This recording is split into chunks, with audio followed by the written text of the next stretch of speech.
What's up, y'all? I'm really excited because I have the new TEO-5 by Oberheim here today in my studio, and I'm really excited about it. So I have the prototype here, but this is very similar to what's going to be coming out.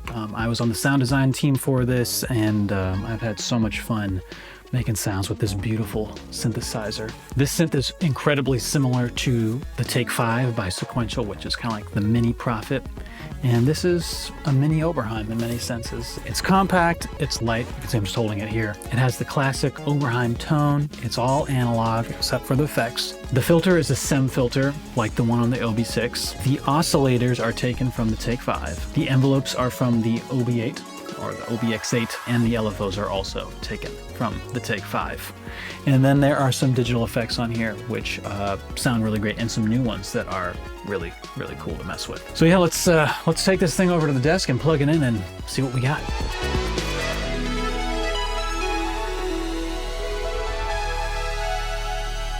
All right, so let's dive in and listen to this thing. This first patch I made is called Black and Blue.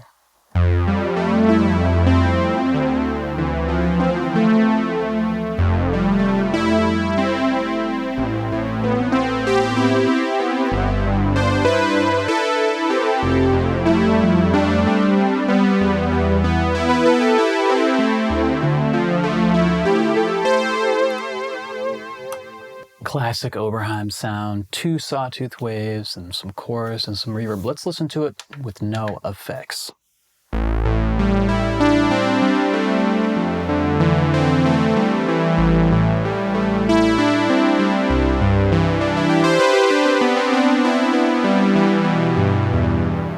Super beautiful. Let's listen to with just one oscillator. 2 oscillators.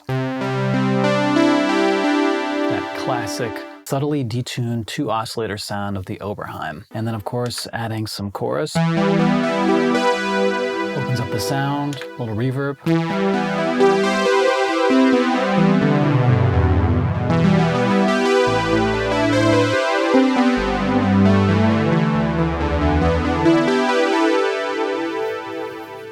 Cool, let's listen to a different sound. Here's a patch I made, and it's called Polymod Pad, and it makes use of LFO2, which is polyphonic, meaning each note you play is going to have its own independent LFO, and that gets into some really interesting territory, especially if you modulate, for example, in this case, the filters. So higher notes are going to beat faster, and lower notes slower. And there's no effects on this, by the way. This is just the analog components.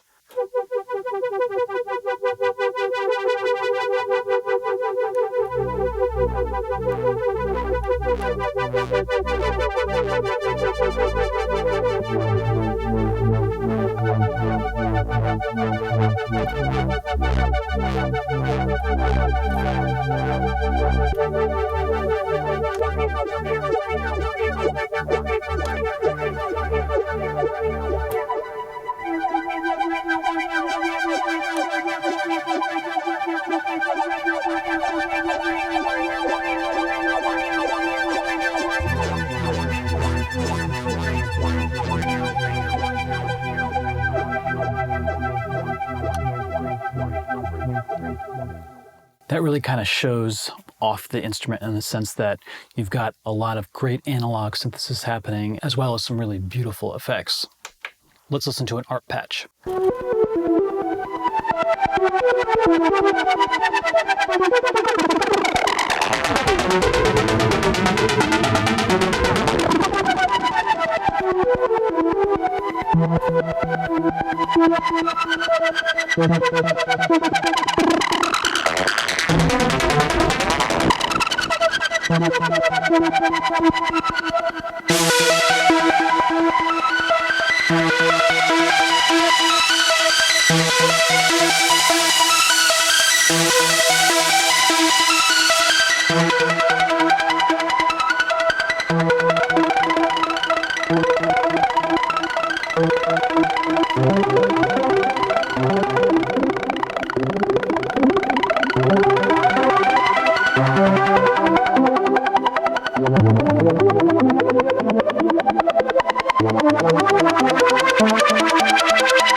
Lots of cool parameters to play with in this patch, and the arpeggiator is really cool because you have note repeat as well as different modes. Although the arpeggiator looks on the surface like it's not the deepest, there's actually quite a bit going on underneath the hood.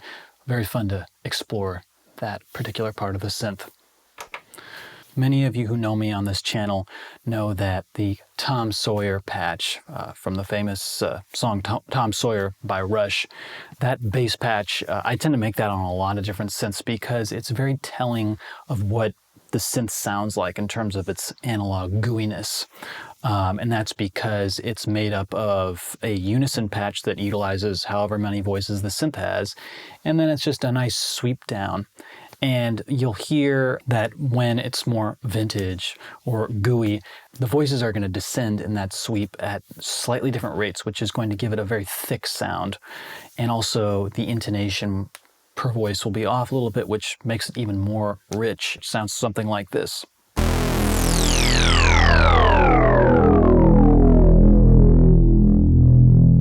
So does this synth pass the Tom Sawyer test? And with flying colors, absolutely. On digital synths, newer synths that are more, perfect, this patch never sounds as cool. Actually, let me just turn the vintage knob all the way down and let's listen to what it sounds like now. Definitely not as cool as when that vintage knob is cranked.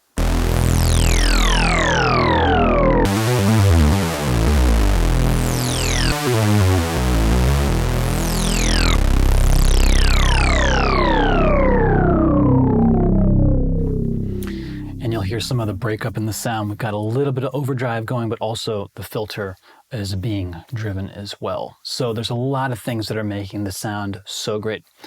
And with that, knowing that that's what the Tom Sawyer patch sounds like, when you go to make other vintage style patches on here, you'll be very happy. And you'll also see there's no effects enabled. This is one of those synths, just like the Take-5 or any of the sequential stuff, where you really don't need a whole lot of effects to make great sounding patches. They sound so alive, just as is.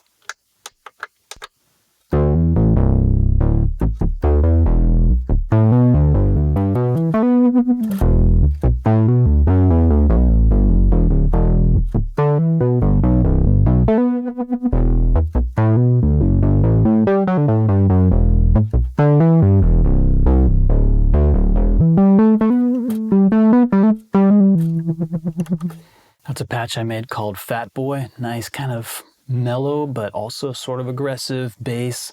As I said earlier, like this synth has such great modulation. The aftertouch on this particular patch, just controlling the cutoff. Get that kind of crying sound. And of course, I got the mod actually doing pitch modulation. So as I said, this patch is using the analog overdrive over here. Let's listen to it without the analog overdrive. Sounds good.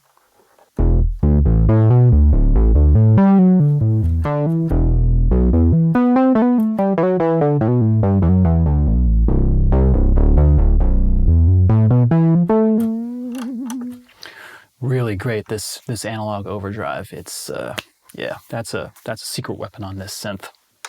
And of course, with all this modulation, you can do stuff like sidechaining a pad.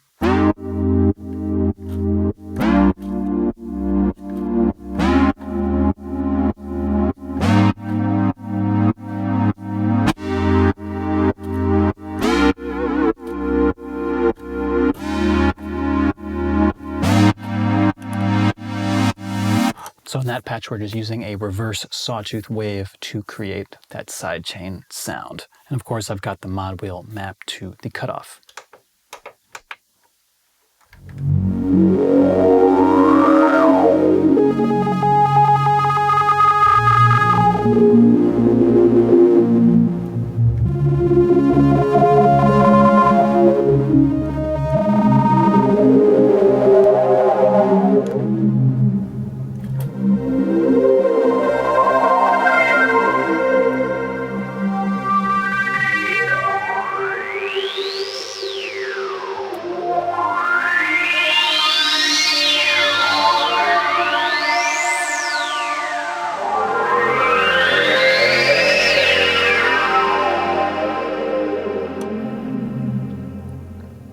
cool patch that shows off the resonance of the filter. As I said, the modulation on here is so great. There's so much going on, and you can just continue to paint when you're using the modulation over here. Also, this patch is utilizing the bandpass filter, which is available in the submenu. So even though you can't access bandpass from just on top of the panel, you can easily access it from in there. Here's a synthy guitarish lead utilizing the rotary speaker for an amp.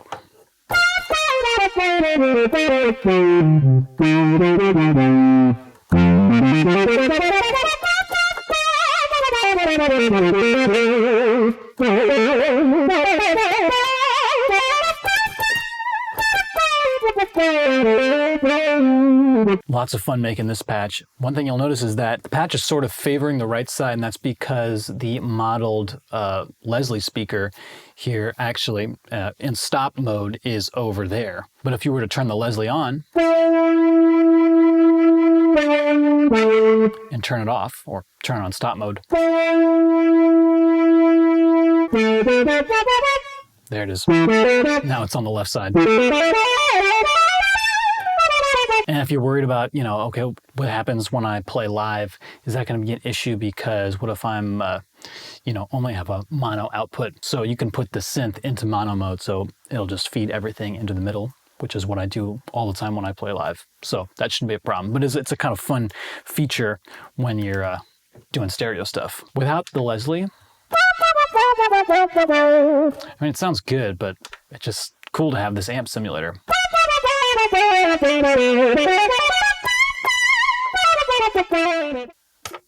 Let's listen to a patch that also shows off more of the resonance of the filter.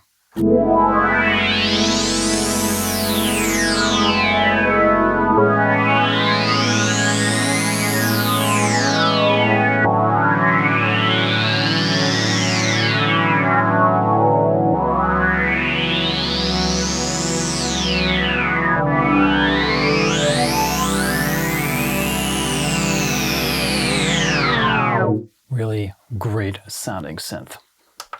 Super simple triangle lead.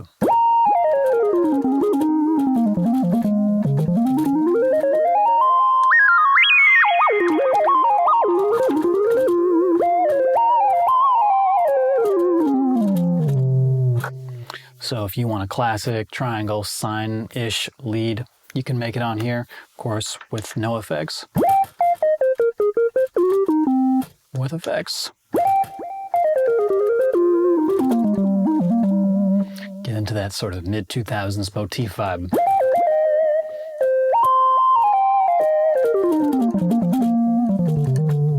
Triton vibes.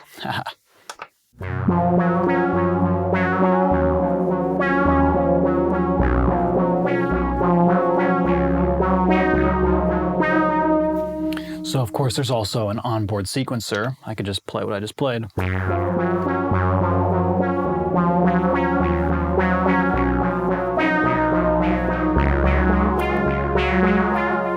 Have it play it back to me.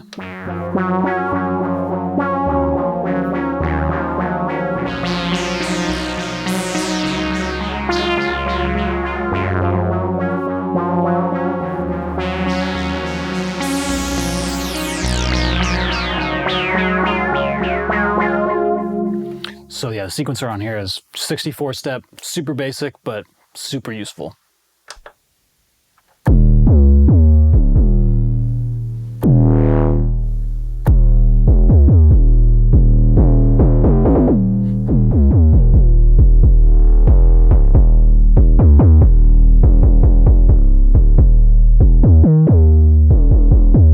So yes, of course, this synth can also do super dope bass sounds. That's my patch called Aggro 808. We'll see if it makes it into the full production units. If not, I will definitely put it into my own pack. This patch is called Upstroke Down, and that's because we're using the repeat feature in the arpeggiator.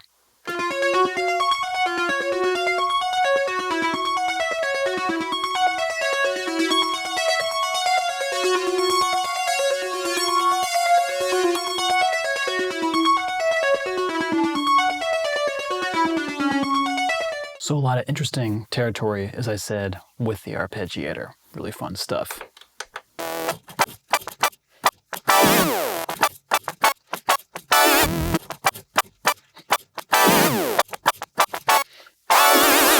And of course, it can do Prince style stuff really well. This patch actually is using the effects, the high pass filter, and then pressure is reducing the cutoff on that high pass filter. And this one is called Boombox Synth. Because without pressure, it sounds sort of like it's coming from a boombox.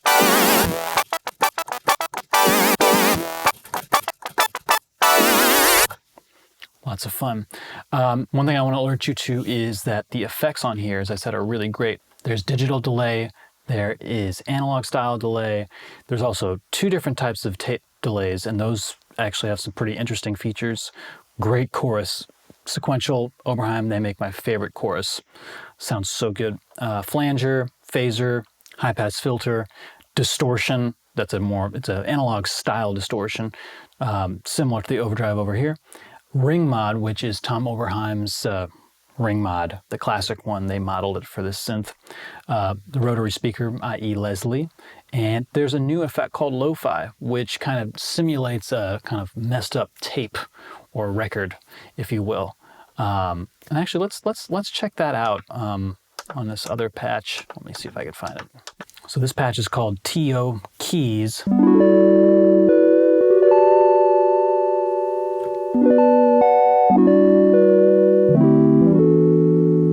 it's kind of emulating a a synth keys that would be going through a tape, and perhaps the tape machine needs service.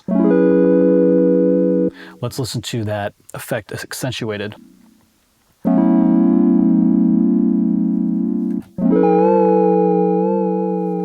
So it's an LFO, but it's kind of like a messed up LFO. Almost as if like a turntable or tape machine had some sort of impediment that it was allowing it to play perfectly.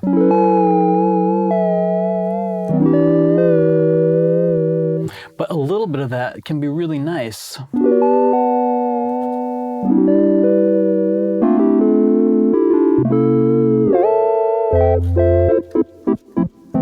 Kind of reminds me of like the Mobius pedal by Strymon. It has that similar kind of degraded sound. I think actually when I talked to some of the guys at Sequential some years ago, they were asking, hey, what would you like to see in the effects section? And I said, oh, some sort of lo-fi thing. And I think they answered with this effect. So that's pretty cool to see a request behind the scenes make its way into this new release.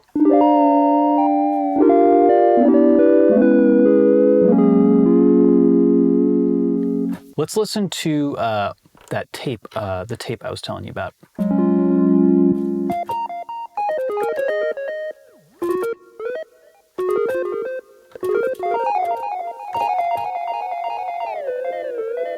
So it's doing all those classic tape things.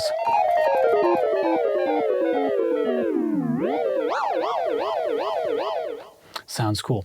Another thing we can do is we can actually turn the effect all the way wet. So now we can do the glitch effect. And of course, with modulation, we could map this knob to our modulation wheel. Let's do that. So I'm just going to go up to modulation, go to a free mod slot. I'm going to say, hey, let's use the mod wheel. Whoops. And we're going to have that effect. This is the time of effect 1. FX time. Let's see what happens if I crank this up to... There it is. Let's actually take that all the way up to 127.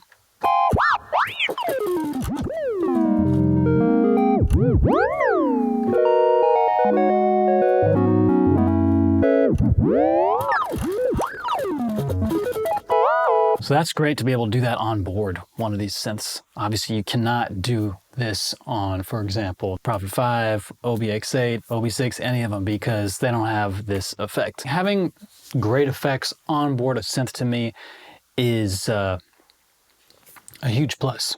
There's a lot of people in the community who really don't care about having great effects on a synth because to them, the raw sound of the synth is the only thing that matters. But as a performer and somebody who likes to use effects within my patch creation, the more the merrier. The better the effects, the better for me on the synth. That's actually one of my biggest gripes with the old school synths is there wasn't any effects.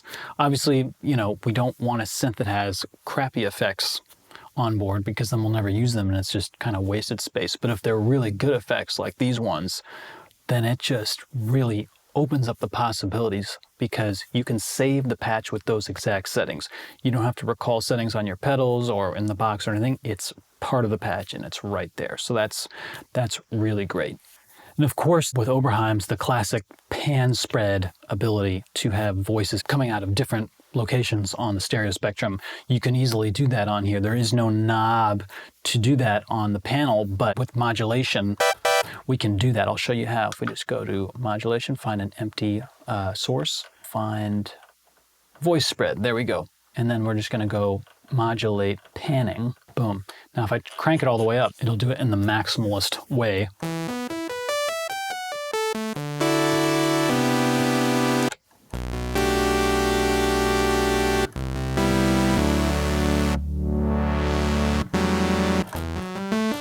So, and you know me, I love those wide analog sounds. Adding a second oscillator.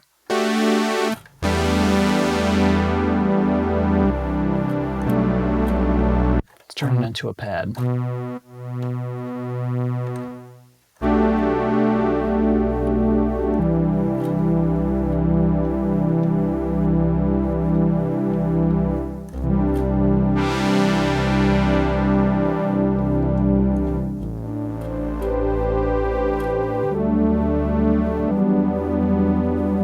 Let's modulate one of the oscillators with an LFO.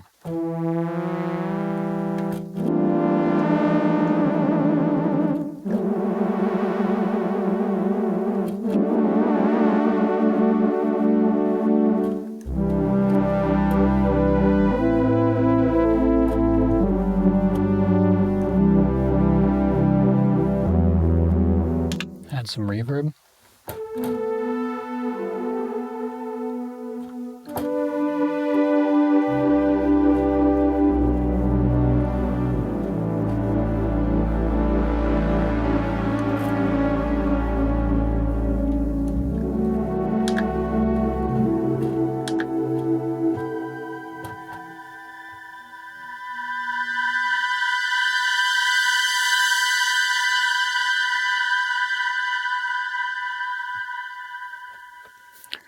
Super fun to create sounds on here, and all the main parameters are right on this top panel for you. And it's such a compact synth. I mean, yeah, I could totally imagine bringing this around to gigs and just throwing it up on top of the piano or the Rhodes or whatever. Or, you know, I actually, when I first got this synth, I was on the road in San Francisco, and I did my whole pack of sounds for the initial round in the hotel room. And it was just so great to have this synth with my laptop right there in the hotel room.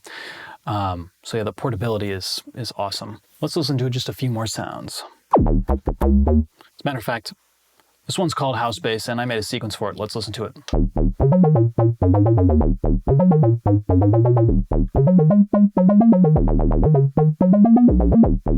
That was the top, cool. Yeah, fun patch.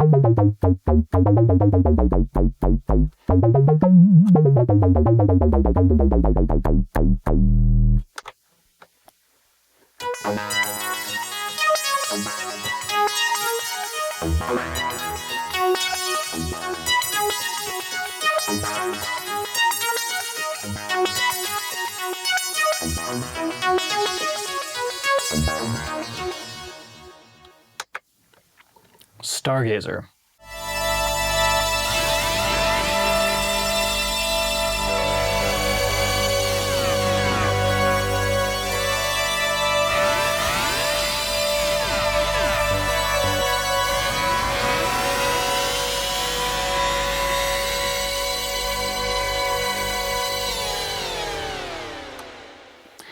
course, this synth can do the Rev 2 glide sauce stuff that I love to play.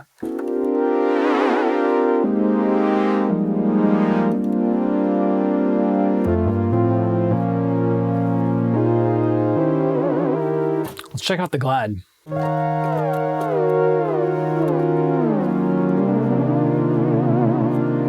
So the glide works a little different on here than, for example, the OB-X6 or the Prophet 6. You really got to roll the chords to get them to work properly.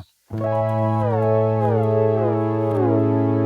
I'm holding down the pedal and then rolling, making sure I'm always just playing 5 voices, so keeping the root the same.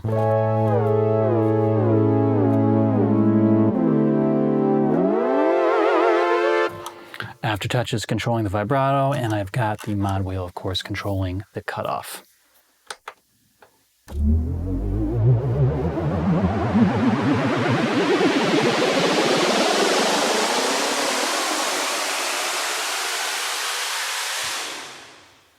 So of course we can make risers on here and all sorts of types of effects, perfect for modern day music as well as old school stuff. So a question you might be having, is this better than the other Obis that are out from Oberheim and Sequential? What's cool about this is it's super compact, and if you're familiar with the Take-5, which is a take on the Prophet in a more compact size, it's basically the same thing but in the Oberheim flavor. The thing that I really dig about this synth is that it's got a lot more modulation than the OB-X8, the OB-6, and even my lovely Sine 2 voice over here. The modulation combined with the sound of the Oberheim, that kind of architecture, that's what makes this synth stand out to me. My favorite poly is the Rev 2 by Sequential, and this really kind of bridges the gap between the Prophet sound and the Oberheim sound while maintaining a robust modulation section and great effects. On the Rev 2, there's only one effect slot. On here we have 2. One is dedicated to reverb, but then the other one has all of your other cool effects. So in essence, this synth really covers a lot of ground that is important to me. It's important to know this is a true SEM filter.